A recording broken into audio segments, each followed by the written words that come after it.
Hello students, नमस्कार। मैं हूं वरदाराम, व्याख्याता स्कूल शिक्षा।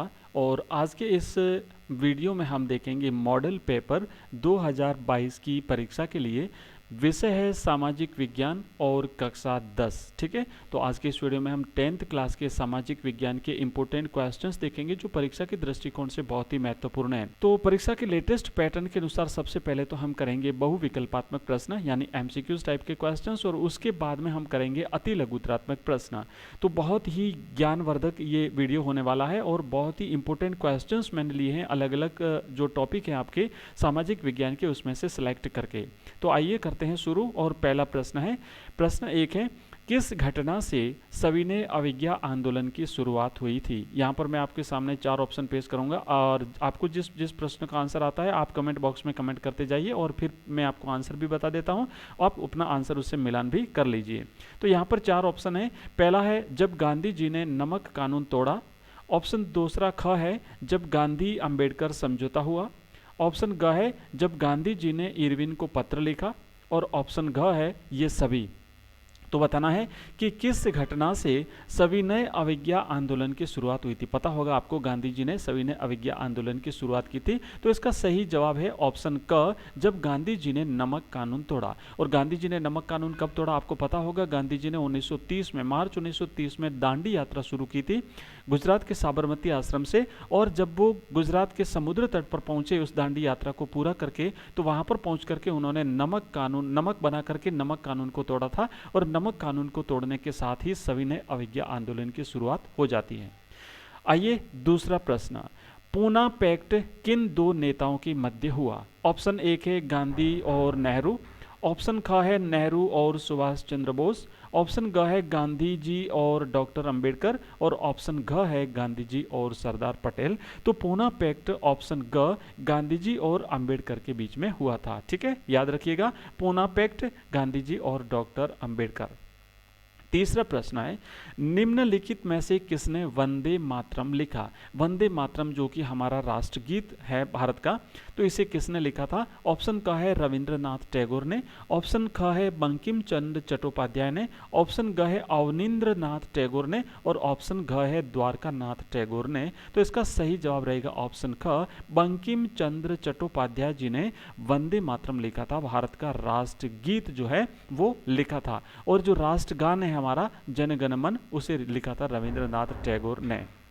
नेक्स्ट चौथा प्रश्न है, निम्न में से किसने आंदोलन से प्रेरित होकर भारत माता की विख्यात छवि को चित्रित किया था। भारत माता का जो नक्शा है वो किसने बनाया था। ऑप्शन 1 है बंकिम चंद्र चट्टोपाध्याय ने। ऑप्शन ख है अवनींद्रनाथ टैगोर ने। ऑप्शन ग है कृपाल सिंह शेखावत ने। और ऑप्शन घ है राजा रवि वर्मा ने। तो यहाँ पर जो भारत माता की छवि को चित्रित किया था वो थे ऑप्शन ख, अवनींद्रनाथ टैगोर।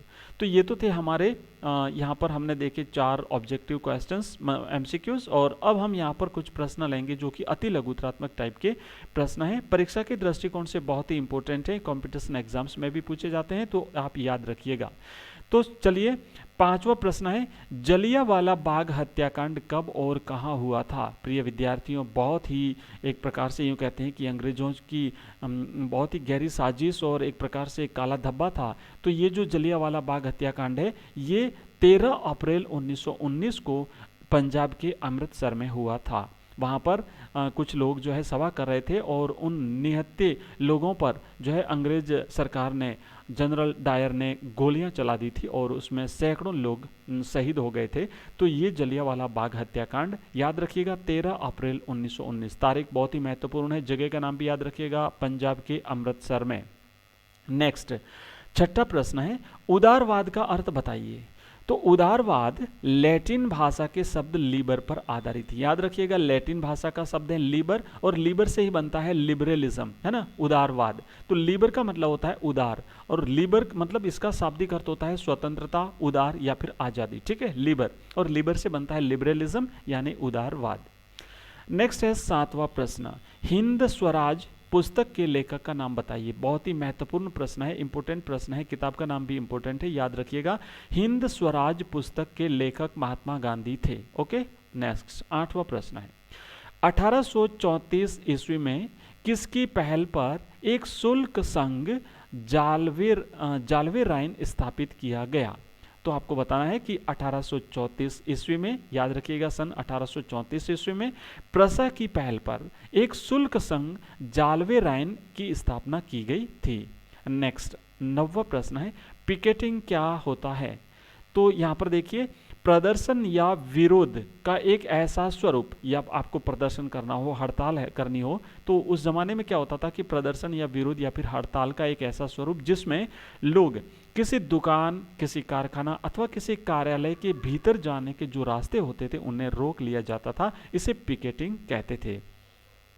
नेक्स्ट है 10वां प्रश्न, किन यूरोपीय शक्तियों ने 1815 ईस्वी में नेपोलियन को हराया था? प्रिय विद्यार्थियों, आपको याद होगा नेपोलियन बोनापार्ट फ्रांस के सम्राट थे और इन्होंने क्या किया था कि पूरे एक प्रकार से यूरोप को आतंकित कर रखा था। तो यूरोप के कुछ राष्ट्रों ने सम्मिलित रूप से 1815 ईस्वी में वाटरलू के युद्ध में नेपोलियन को हरा दिया था। तो यहाँ पर देखिए कि वो राष्ट्र थे ब्रिटेन, रूस, प्रसा और ऑस्ट्रिया। ये चारों राष्ट्रों ने मिलकर के 1815 ईस्वी में वाटरलू के युद्ध में नेपोलियन को हरा दिया था और यहाँ पर उसे, जब वो हार गया तो उसने आत्मसमर्पण कर दिया था और उसके बाद में उसे सेंट हेलेना द्वीप पर भेज दिया गया था।